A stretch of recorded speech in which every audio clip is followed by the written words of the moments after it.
Buenas, imparables, soy el pastor Brian Chalai, es una alegría que seas parte de esta comunidad. Estamos a martes y hoy nos encontraremos con Dios en Filemón, capítulo 1, para seguir creciendo nuestra relación con Él. Tiene un solo capítulo, así que no va a ser muy complicado, recuerda estudiarlo antes de escuchar el episodio. Este no busca reemplazar tu estudio personal, sino motivarte y enriquecer. Con eso dicho, ahora sí, conversemos. ¿Qué verdad aprendemos sobre cómo es Dios y su dirección para nuestra vida? Padre, qué difícil es perdonar. Debe ser una de las cosas más desafiantes a la hora de relacionarnos con otros, ¿no? Y ya sea el perdón a personas que son más cercanas, como la familia, y también el perdón a diferentes relaciones que tenemos en nuestro día a día, ¿no? En el colegio, la universidad, el trabajo, amigos. Ayúdanos, Señor, a poder entender este tema, a poder sacar lo que está cubriendo esa herida que por mucho tiempo hemos mantenido oculta y realmente comenzar a sanar, Señor. Guíanos. Coloca ya en nuestra cabeza el nombre de esa persona a la cual debemos perdonar y que tu Espíritu Santo vaya trabajando en nuestro corazón. En el nombre de Jesús oramos. Amén. Una de las cosas más difíciles es perdonar. ¿Alguna vez has experimentado el peso emocional que conlleva el no perdonar a alguien? ¿Cómo afecta esa falta de perdón a tu bienestar emocional, mental, pero sobre todo espiritual? ¿Cuáles son las razones por las cuales todavía no consigues perdonar? La carta de Pablo a Filemón fue escrita durante una de las muchas prisiones de Pablo, y es su carta más corta del Nuevo Testamento, o sea, tiene un solo capítulo. Pero, al mismo tiempo, es una de las cartas más explosivas, me atrevería a decir, que Pablo escribió. Y te doy un contexto para que no la subestimes. Filemón era un ciudadano romano acomodado en Colosas, que probablemente conoció a Pablo durante su misión en Éfeso y se convirtió en seguidor de Jesús. Después, cuando Epafras, colaborador de Pablo, empezó una iglesia en Colosas, Filemón se convirtió en el líder de una iglesia que se reunía en su casa. Ahora, Filemón, como todos los patriarcas en la cultura romana del siglo I, tenía esclavos, uno de los cuales se llamaba Onésimo, y en algún momento ambos tuvieron un serio conflicto. Onésimo le hizo mal a Filemón de alguna manera, no sabemos exactamente cómo, pero después de eso Onésimo sale corriendo y huye. Eventualmente Onésimo va a ver a quién, a Pablo, que está en prisión, probablemente para pedirle ayuda, y en el proceso se convirtió en seguidor de Jesús, y luego en un amado asistente de Pablo. Así que Pablo se encuentra en una situación difícil, delicada al escribir esta carta. Él le pedirá a Filemón no solo que perdone a Onésimo y que lo reciba, sino que lo acepte como un hermano en Jesús y ya no más como un esclavo. ¿Cómo hace esto? Pablo abre la carta con una oración, alabando primero a Filemón, agradeciendo a Dios por el amor, la fidelidad que le ha mostrado a Jesús, a su pueblo, y luego abre camino para hacer su petición con la siguiente frase. Dice, para que la participación de tu fe sea eficaz en el conocimiento de todo el bien que está en vosotros por Cristo Jesús. Ese es el versículo 6. Fíjate que aquí una palabra clave es participación. Esta viene del griego koinonía, que es cuando dos personas o más reciben algo juntos y lo comparten haciéndose compañeros. Pablo está diciendo que la fidelidad a Jesús significa reconocer que todos sus seguidores son compañeros iguales que comparten juntos el regalo del amor y la gracia de Dios. Y para Pablo esta experiencia de koinonía entre los seguidores de Jesús no es solo una idea que piensas, sino que es algo que vives, lo que lleva a Pablo a su petición. Finalmente empieza a hablar de Onésimo. Él dice que Onésimo se ha vuelto el hijo de Pablo en la prisión, lo que quiere decir que Pablo guió a Onésimo para que dedique su vida y lealtad a Jesús, de manera que Pablo y Onésimo ahora son familiares en Jesús. Él ha estado sirviendo a Pablo con fidelidad en la prisión. Y aunque el apóstol quiere que se quede, él sabe que este conflicto no resuelto con Filemón tiene que resolverse, tienen que reconciliarse si realmente son seguidores de Jesús. Lo que lleva a Pablo a su audaz petición, que Filemón reciba a Onésimo ya no como un esclavo, sino como más que un esclavo, como un hermano en Jesús. Ahora, aunque para nosotros esto no sea mucho, la verdad es que era mucho pedir. ¿Por qué? Te explico. Bajo la ley romana, Filemón tenía todo el derecho de hacer castigar a Onésimo, meterlo en prisión. O sea, Pablo no está únicamente pidiéndole, ay, por favor, ¿podés perdonar a Onésimo? No, sino que también está diciéndole que reciba a su antiguo esclavo en Colosas como una persona de igual rango social, como un miembro de su familia. Esto es mucho más que bondad, es completamente insólito. Es liberar a un esclavo y luego tratarlo como un miembro de la familia. Va en contra del status quo, del orden social romano. Era totalmente contracultural. ¿Por qué debería Filemón hacer algo así? Pablo aquí hace un movimiento brillante. Le recuerda esa palabra clave de su oración inicial. Él dice, si me tienes pues por compañero, versículo 18, ese compañero es la palabra griega de nuevo, koinonía, acepta a Onésimo como si me aceptaras a mí. Y si te ha perjudicado en alguna forma o te debe algo, cárgalo a mi cuenta. ¿Por qué es importante esto que está diciendo Pablo? Porque habla de reconciliación, el corazón del mensaje del Evangelio. Recuerda lo que Pablo dijo en 2 Corintios capítulo 5, versículos 17 al 20. Vamos a dar una repasada breve. Allí Pablo dice lo siguiente. De modo que si alguno está en Cristo, nueva criatura es. Las cosas viejas pasaron, he aquí todas son hechas nuevas. Y todo esto proviene de Dios, quien nos reconcilió consigo mismo por Cristo y nos dio el ministerio de la reconciliación. Que Dios estaba en Cristo reconciliando consigo al mundo, no tomándoles en cuenta a los hombres sus pecados, y nos encargó a nosotros la palabra de la reconciliación. Así que somos embajadores en nombre de Cristo, como si Dios rogase por medio de nosotros. Os rogamos en nombre de Cristo, reconciliaos con Dios. ¿Por qué te hago recordar esto y uno lo que estamos leyendo de Filemón con esta carta a Corintios? Porque en esta situación, Pablo se está poniendo simbólicamente en el lugar de Jesús. ¿Te diste cuenta? ¿Por qué? Él dice, yo voy a absorber las consecuencias del pecado de Onésimo, yo voy a pagar el precio para que Onésimo pueda ser reconciliado con Filemón. Pero el mensaje de Pablo era sobre mucho más que una transacción legal. También se trata de koinonía, de nuevo esa palabra clave, porque Onésimo, Filemón y Pablo son todos iguales delante de Dios. Todos comparten la misma necesidad de perdón.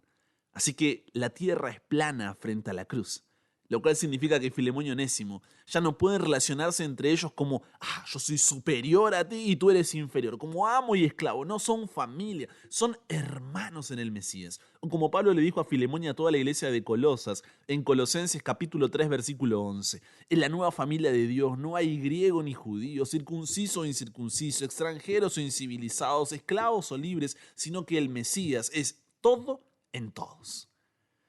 Pablo concluye la carta expresando su confianza de que Filemón hará aún más de lo que Pablo le pidió. Y le dice que prepara una habitación porque quiere ir a visitarlo en cuanto salga de la prisión. Luego, con algunos saludos finales, Pablo termina esta carta. La carta de Pablo a Filemón es poderosa por muchas razones. Corta, pero potente. Es la única carta en donde Pablo no menciona explícitamente la muerte o resurrección de Jesús, si te diste cuenta. Y esto no es porque, se le escapó, me olvidé de hablar del Evangelio, no, sino porque no necesita explicar la cruz con palabras, porque la está demostrando con sus acciones.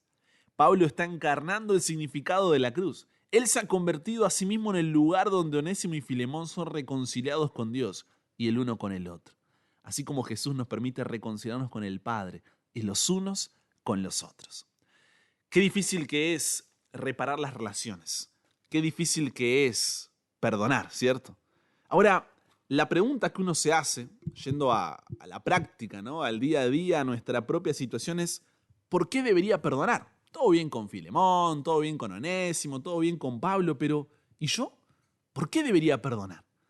Desde que comencé este tema, un nombre, o más de uno, vino a tu mente. Esa persona que sabes que necesitas perdonar.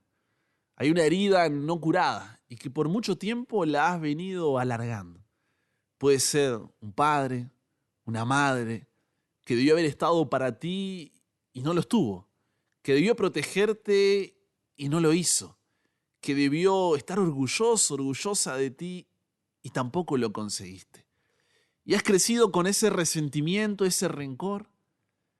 Tal vez es un amigo o un familiar más lejano, un profesor, una relación. Tú sabrás cuál es ese nombre que está en tu cabeza. Pero la pregunta de nuevo es, ¿por qué debería perdonar? ¿Cómo hacerlo? Así como Pablo busca decirle a Filemón en esta carta. Mira, existen por lo menos 3 razones. Y créelo o no, los beneficios son todo para ti. La primera razón para perdonar es porque Dios te ha perdonado primero. Y ya con esa podría terminar aquí el episodio y sería suficiente. Porque si Dios te ha perdonado, ¿no deberías perdonar tú también a otros?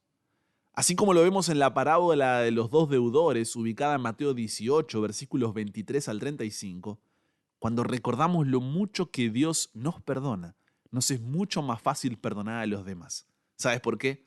Porque, préstame tus oídos, jamás tendrás que perdonar a nadie más de lo que Dios ya te perdonó. Es solo el perdón de Dios el que derrumba nuestro orgullo, arrogancia y soberbia, el que sana nuestro resentimiento, rencor e ira, que no nos está permitiendo perdonar. La segunda razón es porque el resentimiento no funciona. Guardar resentimientos es irracional, es inútil, es insalubre. Irracional porque cuando te enojas y resientes con alguien no le haces ningún daño, te lo haces a ti mismo. Tú eres el que se irrita, mortifica, angustia y respira por esa herida. Tú eres el único que no puede conciliar el sueño y te estás perdiendo las alegrías simples del día a día. A los demás ni le importa a veces. Ellos duermen tranquilos como un bebé y tal vez ni siquiera sepan de todos tus resoplidos y refunfuños, los ignoran por completo. Es improductivo el resentimiento porque no puede cambiar el pasado ni la persona que te hizo daño. Ni siquiera le hace cosquillas a la persona que te hizo daño. Solamente te hace daño a ti. El resentimiento tampoco te ayuda a sentirte mejor. O conoces a alguien que diga, ay, me siento de maravilla gracias al resentimiento. No, por supuesto que no. El resentimiento solamente te pone furioso, infeliz. Y además es insalubre porque si insistes en recrear el daño que recibiste en el pasado por aquel maestro, pariente, colega, excónyuge, estás permitiendo que te sigan haciendo daño emocional y físico en el presente. No haces más que prolongar el daño y es lo más parecido a una tortura emocional. La tercera razón para perdonar es porque necesitarás perdón en el futuro y esta es fuerte. Todos vamos a necesitar el perdón de Dios y de los demás en el futuro. ¿Por qué te digo esto? Mira lo que dice Marcos, capítulo 11, versículos 25 y 26. Dice, y cuando estéis orando, perdonad, si tenéis algo contra alguno, para que también vuestro Padre que está en los cielos os perdone a vosotros vuestras ofensas. Porque si vosotros no perdonáis, tampoco vuestro Padre que está en los cielos os perdonará vuestras ofensas. ¡Oh! Durísimo. Fíjate lo que dice aquí. El resentimiento te impide ser perdonado por Dios. La Biblia dice que no puedes recibir más de lo que estés dispuesto a dar. Cuando le pides perdón a Dios, le estás pidiendo que te perdone tanto como tú perdonas a los demás. Y tú no quieres recibir menos que el perdón completo y total de Dios. Y lo que esto implica, obviamente, es que tú no debes extender algo menos que esto a quien están heridos. No derribes el puente que necesitas atravesar. Ojo, no estoy diciendo con esto que el perdón es un medio para ser salvos, no, sino que cuando entiendo el tamaño de la salvación, el tamaño del perdón que he recibido de parte de Dios, ¿quién soy yo para no perdonar a otro? Si me está costando perdonar, debo comenzar entendiendo cuánto Dios me perdonó primero. La pregunta que surge es, ¿cómo hacerlo? ¿Cómo perdonar a quién o a quienes me hirieron? Mira, perdonar a los demás no es fácil. Es un proceso de 3 pasos que debes seguir para conseguirlo. Primer paso, revela tu herida. Tienes algunas opciones para manejar tus heridas. Puedes reprimirlas, pretender que no existen, engañándote. Puedes ignorarlas y tratar de sacarlas de tu camino, evadiéndolas. Pero, entre nosotros, eso nunca funciona. Porque tus heridas siempre se manifiestan en alguna forma de compulsión. Puedes suprimirlas tal vez y decir, no es gran cosa, no me afecta, esa persona tuvo las mejores intenciones. No es así, porque la persona en cuestión sí te hizo daño. Y por último, puedes admitirlas, que creo que es la mejor opción. Puedes revelar la verdad de que estás herido, porque sin revelación no hay conclusión. Un pasado inconcluso revierte en un futuro recluso. Primero debes admitirlo, revelarlo, sacando la verdad a la luz, diciendo esto o aquello me dolió, estuvo mal hecho y me hizo daño. Y tan pronto como hayas revelado la herida, reconocido, identificado esa herida, estarás en posición de comenzar a perdonar. No puedes perdonar un daño que no estés dispuesto a admitir como tal. El segundo paso es remite al ofensor. No esperes a que esa persona que te hizo daño venga a pedirte perdón. Tú deberás tomar la decisión de hacerlo independientemente de lo que la otra persona hizo, hace o hará. ¿Por qué? Ya lo vimos.